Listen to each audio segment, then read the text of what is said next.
Humans of the cardboard, welcome back to Just Nuts, guys. We have some really interesting news out of the OCG. It's going to pertain to like kind of some more long distance kind of information for us, or at least a timeline that we can work off of. But this is kind of step two of getting support for some of our most recent, really successful TCG exclusive archetypes. So, with the announcement today of World Premiere Pack 2025, we kind of set into motion the next wave of support for three specific archetypes. And those three archetypes are, of course, the TCG exclusives that we got over the last year, which are Mimigul, Mitsurugi, and the Odeon archetype or Apophis, whatever you want to call it. Apophis, I guess, has the more shared name, but I call it Odeon stuff. Man with a mark just is Odeon, I guess. But anyway, taking a look here, just on the date, right? September 27th. That's still a ways away here. We are still multiple months away from this actually coming out for them, but that's fine because this is only going to have all of the TCG exclusive cards over the last year printed over to them, ported over to them, kind of like how we get a few cards from them in every one of our core sets, and then we get a set like Battles of Legend that brings over multiple side sets and stuff like that. This is kind of their one set that kind of brings over almost everything TCG exclusive from the past year. But what it does is it gives Konami from the OCG their first drop, so that way it starts the timeline for when they're actually going to start making more Mimigul cards, more Mitsurugi cards, and more Odeon cards. Take a look from last year. Or actually, let's just go over the archetypes real quick first, right? So Mimigul, this is my favorite. This is probably my favorite archetype to be released in the last year. I love this, and just the fact that I don't know if Konami just got super lucky or whatever, but the fact that they released this right alongside Free Run airing is crazy. The fact that it didn't win Anime of the Year is insane to me. It's very disappointing, showing all the anime fans out there, Soul Leveling's so fine. Anyway, Mitsurugi. That's my hot take of the day. But Mitsurugi is the next one. This one is actually currently, potentially just straight up best deck in the game right now, depending on how you look at it. This deck's crazy, really good ritual strategy. Don't get to say that very often in modern day Yu-Gi-Oh! That our best deck right now is like a ritual based strategy, but it's very very good. A lot of very high quality cards. Combines with Raizu in a lot of cases, and Apophis. This is the kind of anime TCG exclusive we got this year in Maze of the Master. It's based around Odeon and his trap monsters. Pretty cool deck. Actually, has had some good rogue, like high level rogue chops as well here.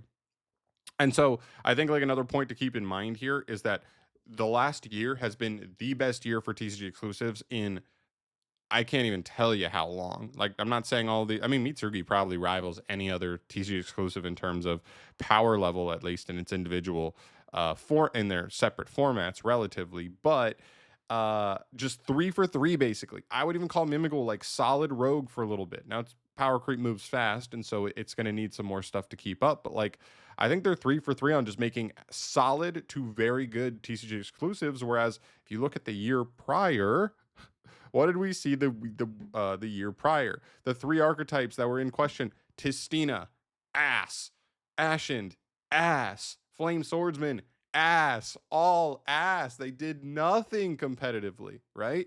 At least Mimigul saw regional tops. Apophis, a lot of regional tops, and Mitsurugi currently like the number one performing deck in the game. So you know, these archetypes, even if the support is only like one or two cards, these archetypes don't need nearly as much as the ones from last year did. So that's another really good point. Which, if you look here, last year, what's the date? September 28th. Literally one day off on the date on the release date for the OCG. So the timeline seems to line up almost exactly the same.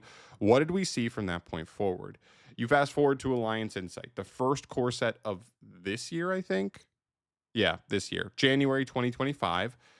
We got Chaotic Elements, which is it's a search spell. It's nothing crazy, and it's not even named support either. But what this card searches, really the only two archetypes in like the whole game prior to K9 getting printed, because they wanted to give a little more options for this card as well. So K9 kind of gets added to that later, but were Tistina and Ashen, clearly designed for them. In fact, is that not just a Tistina monster on the artwork? It kind of looks like it to me. I don't know the lore that well, but that's fine. That's neither here nor there. Clearly a card made with those two archetypes in mind. Fast forward from there.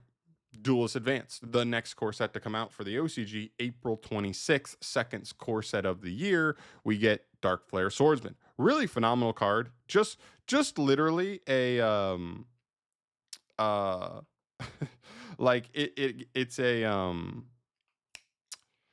like a foolish bird, almost like a circular that plus circular plus Lone Fire Blossom. Geez, I can't remember why. I don't know why I was brain farting on that so hard.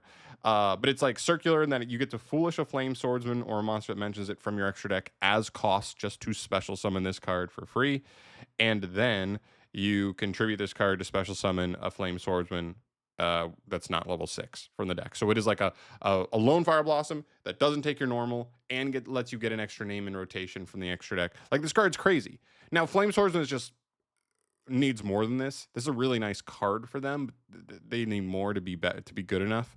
So hopefully maybe there's another card in the next core set. We don't even know that yet, but because we haven't gotten really hardly anything in the next core set revealed yet. But that's still a really good card. If we got a card of this quality for Odeon, that would be the corresponding archetype here.